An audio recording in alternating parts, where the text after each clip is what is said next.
Hello there, this is me Nawazish Nihal and I'll be presenting you in this video the major takeaways for COP26 because as you know that COP26 is over and now some plans are chalked out in this COP26, so that we will be dealing on to this.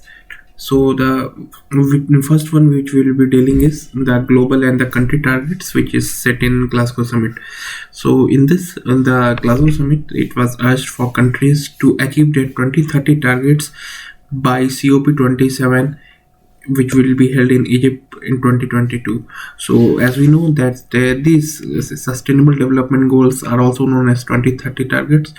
So you should also give a little read about the sustainable development goal also, because it's a kind of necessary when we are covering environment or any other topic for that matter, when it's related to international relations. So Glasgow Summit has urged countries to strengthen their 2030 targets, which is this sustainable development goal.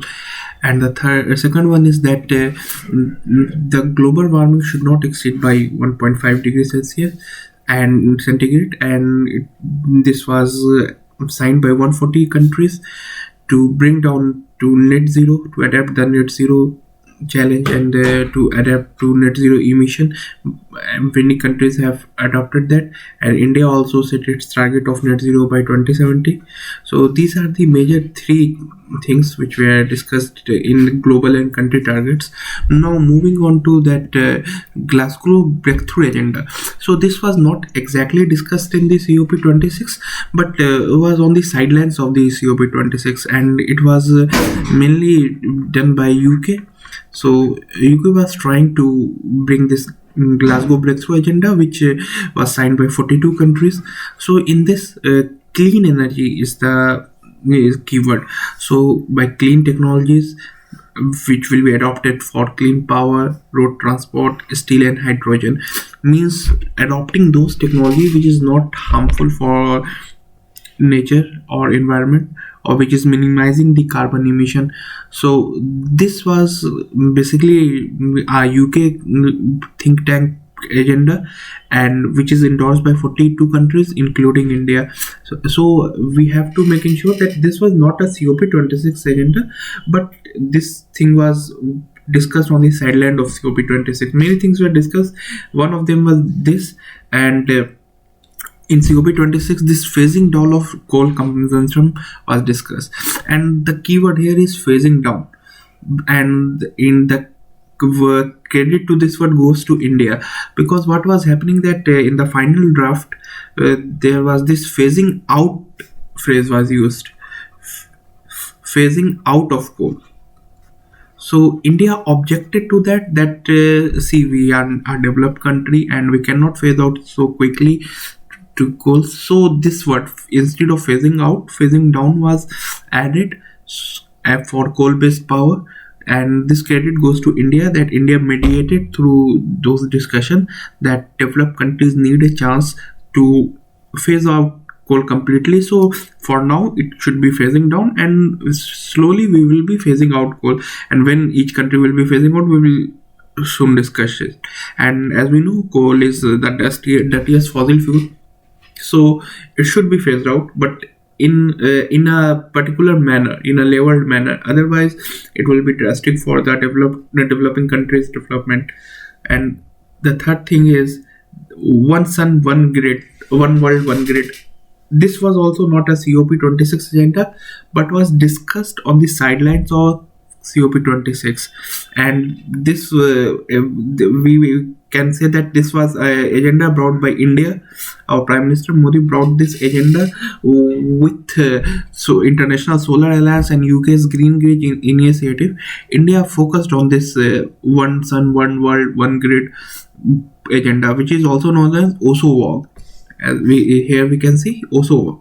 So what is this? That we all know there is a single sun never sets in the entire world. So if we can bring one transnational electricity grid to supply solar power across the world, means if some country is making surplus of solar power, that country can transfer that energy to the neighboring country, or through proper translational grid it can transfer it surplus energy to whole of the world.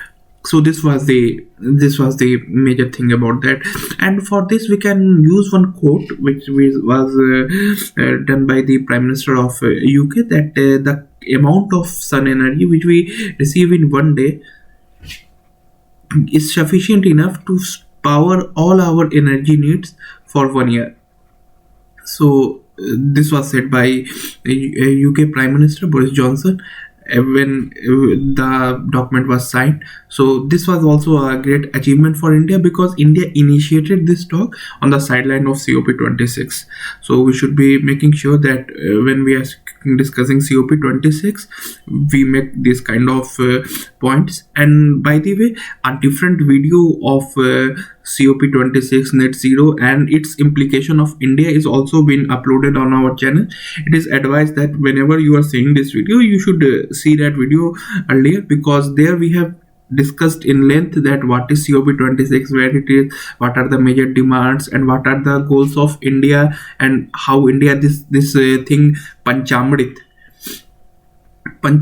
There were 5 points discussed by Prime Minister Modi in COP26, 5 announcement made by India. So we have discussed that in our earlier video. I will be providing that link onto the description, and here also in description I will be providing the PDF of this slide also, so that you can connect out to our Telegram channel, and if you have any confusion you can ask it there also.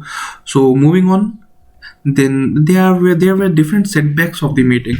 First setback was those targets, net zero targets, or carbon phasing out, or coal phasing out. Those were voluntary targets, means it was not said that you must be doing it. It was said that in document it is written, it is advised, like that. So no accountability is there. So first one is voluntary target, and lack of a specific detail and action, means suppose if a particular country X is saying that it will have net zero by, let us say, 2060, but what are the plans that country is adopting for getting that net zero is not discussed in detail. For example, India have discussed in length that by 2070, by adopting to nationally determined contribution by NDC, we can get those net zero, and in that video I have discussed this. So India have made a plan that by NDC we will get net zero emission by 2070, but different countries are there which have not mentioned that how they are going to achieve this net zero, or how they are going to achieve their carbon budget, or like that. So different topics are there, different things are there, different issues are there which is discussed, but those details are not discussed in the final draft. And also there is this thing as climate finance.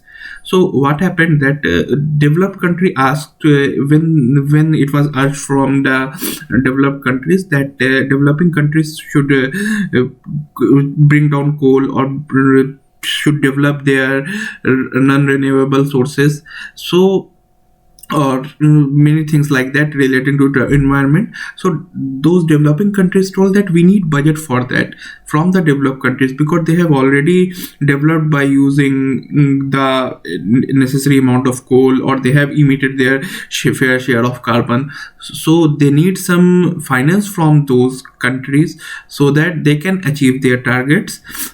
For example, India asked for $1 trillion from developed countries so that India can achieve its net zero balance, or India can finance into renewable energy sector. So this climate finance, nothing was clear. So how developed countries are going to give it to developing nation. And another thing is that unequal distribution of carbon budget. So what is this carbon budget? This is a detailed topic, and I think we need to discuss in a little detail over here. So in unequal distribution of carbon budget, what is happening that by carbon budget we can see that how much carbon a country need to emit, how much CO2 or how much pollutant a country need to emit, so that it still comes within the 1.5 degree centigrade compared to pre-industrial level. So this was the thing, and this was also done in the Paris Agreement. This thing was focused. So carbon budget is that this amount of carbon dioxide you can release, which is determined globally, so that 1.5 degree centigrade is not exceeded. So the issue with this, that they are top three largest emitter. One is China, another is USA, and the third one is Europe. And they amount about 30% of world population and would take about 78% of carbon budget. So you can see there is this mismatch. If some country is holding about 30% of world population, how can they contribute about 78% of carbon budget? So there is this mismatch. For example, in China will hit peak emission by 2030 and net zero in 2016. Means China determined that they will be achieving net zero in 2060. In this Glasgow summit, they said that. So it will take about 54% of their global carbon budget, and they have only a population of 80.7%. So if they are taking 54% of global carbon budget, they should have a population at least to that ratio. But here the population is just thrice, means the carbon budget is just thrice of the population. So we can see there is this mismanagement of the carbon budget. Same case goes with the USA. USA holds 4.2% of total population and would take 40.2% of budget. So for 4.2%, how 14% is given? And also with Europe, in Europe there is not that much difference, but still Europe have 6.8% of world population and it would take 9.5% of carbon budget. So see, there is this mismatch between the world population and the carbon budget. So how a country is gonna contribute to their per capita emission?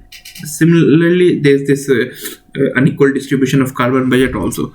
So this need to be addressed, otherwise it might hinder the development which is out to achieved by the COP26. So these are the 4 setbacks of those meeting.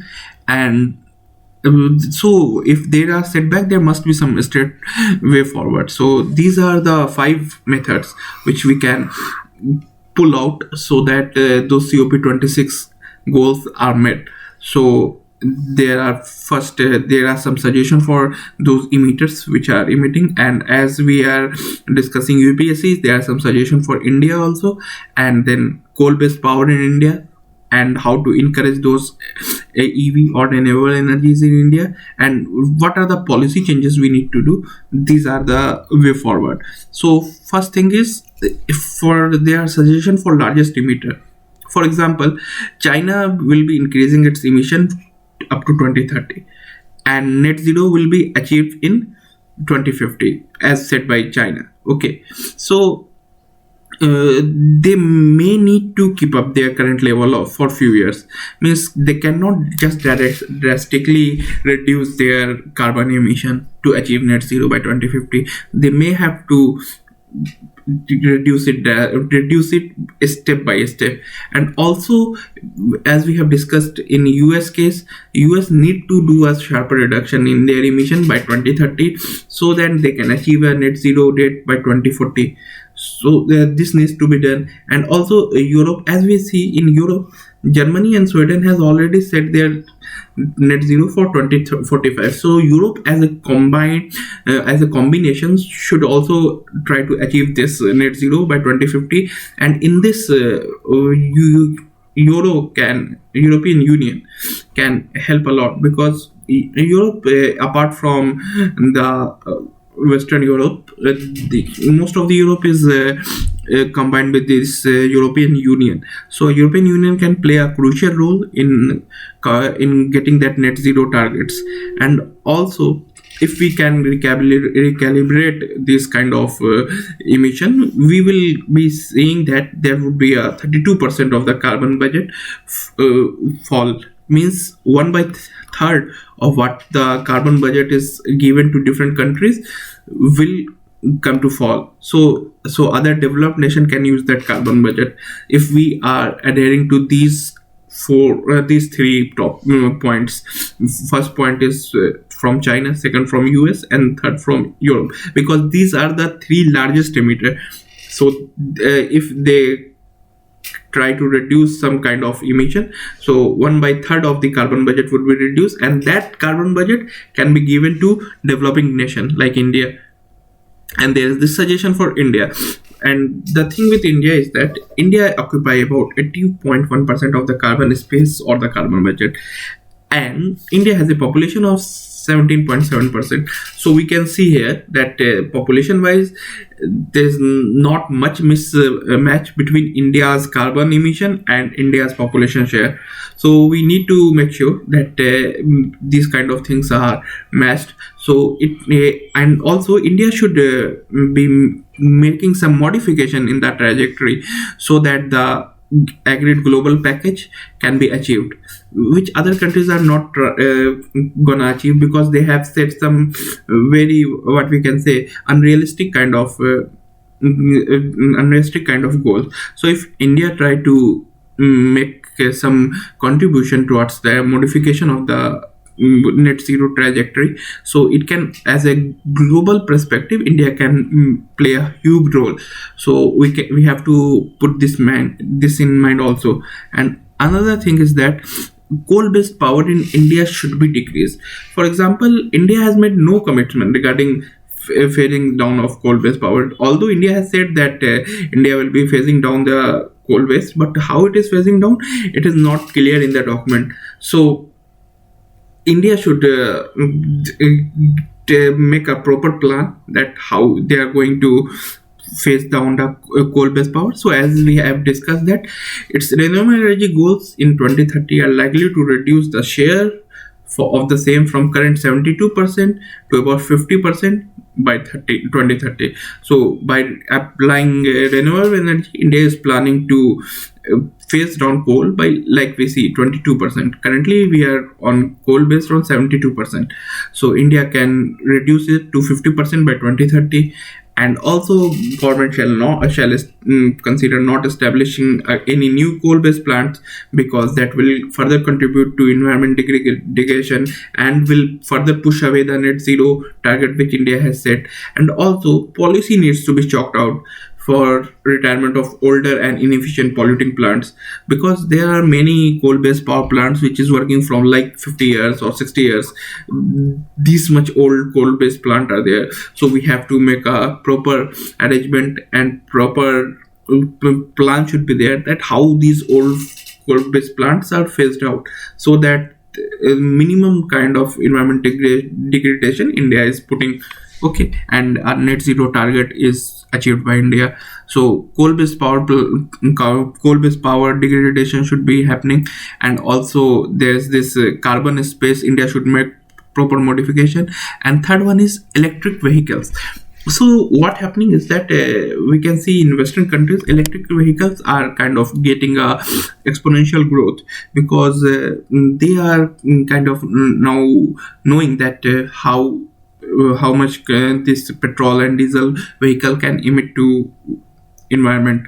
So India should consider that entire emission free fleet by 2050 should be achieved, and for that India should consider that fossil fuel based vehicles should not be made after 2035. So by this India will give automotive sector 15 years to restructure in production. For example, if India says that, like today India says that from 2025 there will be no emission from coal or from petrol and diesel cars, there will be no petrol and diesel cars. So it will push a burden on the automotive sector, which is already in burden. So India can say that we will have in 2035, India can say that we will have emission free vehicle by 2050, or like we are in 2021, so India can say that we will have emission free vehicle by 2035 itself, so that it will give a window of 15 years to the automotive sector, but the automotive sector in India is already in a very bad shape right now after the corona and phased lockdown. So this should be not a wise decision. So in 2035, if India announces that it will be emission free by 2050, so that would be a wise decision. And moving on to that, there is a need for policy changes also, because we need to make sure that renewable energies are used, and the building transmission infrastructure, creating efficient electricity market, and fixing financial weakness of India discoms means distribution commercials, means those units of electricity department which used in distribution of energy. So India should make sure that some policies are there so that these kind of things are achieved. And also India should, what we have said in our earlier video, this nationally determined contribution. What are these nationally determined contribution? I will put the link on the video description, so you can connect on to that. So these are the major things. First one is the global impact of the COP26, and the second one is the largest emitter kind of thing, what largest emitter should do, and the third one is implication for India, what India should be doing, and what are the setbacks of COP26, and what are the policy changes we need to do. All these are discussed in this video, and I'll be providing the PDF of this slide onto our Telegram channel. So please subscribe to our Telegram channel as well and the YouTube channel, so you can get a daily update on these kind of things. And also on our Telegram channel, we will be providing our in Telegram channel we provide daily current affairs. So all things which I have discussed in this video are already discussed in our daily current affairs. So if you are a regular subscriber of our Telegram channel, you will get to know all these things. And in Telegram channel we are also providing daily news analysis, so do subscribe on that, and do subscribe our YouTube channel also, and I'll be providing the link to the description channel. Thank you. Have a nice day.